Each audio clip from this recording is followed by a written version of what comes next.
हम लोग ये कह रहे हैं कि 0 से 15 साल तक, मतलब 10वीं 12वीं तक बच्चों को इतनी अच्छी शिक्षा दी जाए कि वो आगे चलकर व्यवस्था पर बोझ न बने। और इसको करने के लिए हम लोग को 10 वर्ष लगेंगे। ये भी बात मैं कह रहा हूं, ये चीज आसानी से हो नहीं सकती है। इसको करने में करीब 5 लाख करोड़ रुपया खर्च होगा।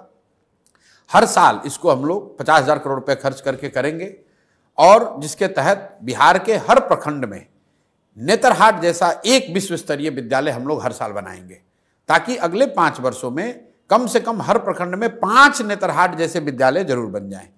अब आपका ये सवाल होगा, तब तक जब तक आप ये सुधार करोगे तब तक अभी जो बच्चे पढ़ रहे हैं उनका क्या होगा? उसके लिए हम लोग कह रहे हैं कि अगर आपके पास आपके इलाके में सरकारी स्कूल अच्छा नहीं है तो आप अपने बच्चे को प्राइवेट स्कूल में भेजिए। उसका फीस एक रेगुलेटेड फीस सरकार भरेगी। तो जन स्वराज की शिक्षा को लेकर ये जो सोच है कि 15 साल से कम उम्र के बच्चों को इतनी अच्छी शिक्षा दी जाए ताकि वो व्यवस्था पर आगे चलकर बोझ ना बने। और अच्छी शिक्षा देने के लिए rather than making school in every village, we are saying कि हर प्रखंड में 5 से 10 अच्छे विद्यालय बनाए जाएं और लोगों को बस की सुविधा दी जाए, स्कूल बस की, ताकि बच्चे अच्छे स्कूल तक पहुंच सकें।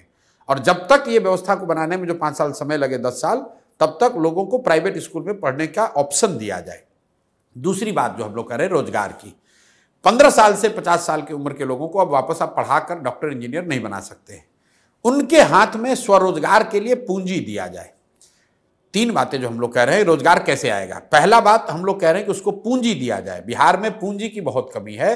पूंजी की कमी इसलिए है कि हर साल बिहार से करीब करीब 2 से 2.5 लाख करोड़ रुपया बैंक ट्रांसफर कर रहे हैं दूसरे जगह। ये बिहार का पैसा है। बिहार का अगर सीडी रेशियो आप देखेंगे तो यहाँ देश के सीडी रेशियो 70 है, यहाँ पर 40 है। उसका मतलब यह है कि बिहार के लोग जो पैसा बिहार में जमा करते हैं, बैंक वो पैसा बिहार में इन्वेस्ट न करके बिहार के बाहर करते हैं। पिछले वर्ष बिहार में 4,21,000 करोड़ रुपया लोगों ने जमा किया बैंकों में। बैंकों ने लोन के तौर पर 1,61,000 करोड़ रुपया वापस दिया। बाकी पैसा कहाँ गया? बाकी पैसा चला गया गुजरात, कर्नाटक, तमिलनाडु, मध्य प्रदेश, महाराष्ट्र, जहां पर लोगों उद्योग धंधे लगा रहे हैं। तो हम लोग की सोच ये है कि 3 चीज करके यहां स्वरोजगार पैदा किया जा सकता है। पहला, बैंकों के साथ मिलकर काम किया जाए ताकि यहां पूंजी उपलब्ध हो। ये 2 लाख करोड़ रुपया जो बिहार के लोगों का पैसा है जो बाहर जा रहा है वो बिहार में ही रहे। बिहार के लोगों को लोन मिले ताकि लोग अपना घर बनाएं, उद्योग लगाएं, कृषि में काम करें। दूसरी बात हम लोग कह रहे हैं मनरेगा को कृषि से जोड़ने की, कि जो मनरेगा का पैसा है, मनरेगा का मजदूर है, जो भी किसान बिहार में फूड ग्रेन से मूव होके कैश क्रॉप की ओर जाएगा, उसको मनरेगा का किसान नहीं, मनरेगा के तहत उसको मजदूर फ्री दिया जाए।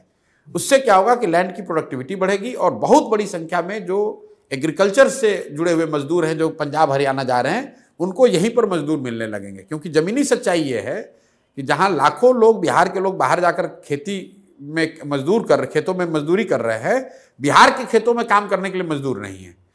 तीसरी बात हम लोग कह रहे हैं कि बिहार में हर साल कम से कम 1 लाख परिवारों को 4% के ब्याज पर लोन दिया जाए, ताकि ये लोग इंटरेस्ट सबवेंशन स्कीम लाने की बात कर रहे हैं, ताकि 6,000 करोड़ रुपया या 7,000 करोड़ रुपया अगर सरकार पैसा दे दे ब्याज उनके बिहाफ में और 4,000 करोड़ रुपया अगर जनता दे, तो 1 लाख करोड़ रुपया लोगों के हाथ में मिलेगा स्वरोजगार। तो हम लोग का मंत्र जो है वो शिक्षा और स्वरोजगार, पैसा और पूंजी, ये 2 चीज से बिहार का सुधार हो सकता है। जब लोगों को शिक्षा होगी और उनमें काम करने के लिए उनके पास पूंजी होगा तो अपने आप बिहार में तरक्की होगी, अपने आप रोजगार आएगा, पलायन रुकेगा।